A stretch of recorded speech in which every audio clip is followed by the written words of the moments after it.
nagniningning. Sa bawat pagsikat ng araw, kagandahan ay matatanaw. Sa biyayang umaapaw, kulturay nangingibabaw. Luzon, Visayas, Mindanao, pasasalamat ang sigaw.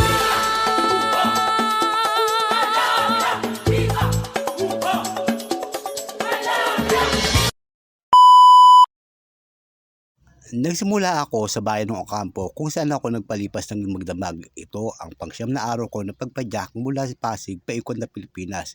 Ganito pala sa lugar nila, napakaraming palayan.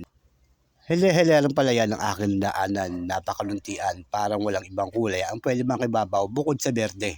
Masarap naman kasi talaga pagmasdan sa bata ang nagagandahan mga palayan kapag nagagawin tayo ng probinsya, nakaka-relax.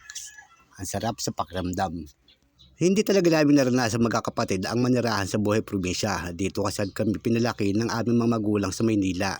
Hindi kami katulad ng mga pisa namin naranasan ang buhay pagiging promdi. Yung maligo sa dagat, magtanim, magsibak, mga buhay probinsya na literal. Laki ako sa pariw, ako'y sadyang promdi. From the province at hindi nga from the city. Sanay sa simple at mabagal na buhay. Magalang ang lalaki, marunong mag-swimming. Pagpagpag sa buhay sa Maynila. Higo ang mundo ko para kung trumpo. Ingat sa patuwid sa kalsada.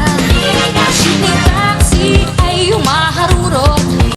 At pagkatapos ng halos 2 oras sa pagyakay simula sa bayan ng Ocampo, sa wakas, narating ko na rin ang bayan ng Goa kung saan malapit na ako papuntang Siruma.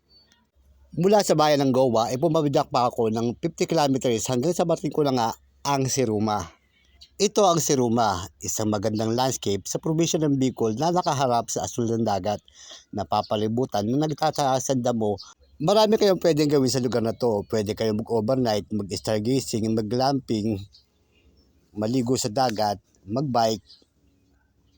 Actually, dito na nga rin ako nagpalipas ng gabi.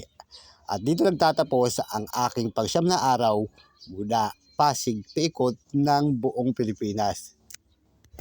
Maraming salamat sa panonood and God bless.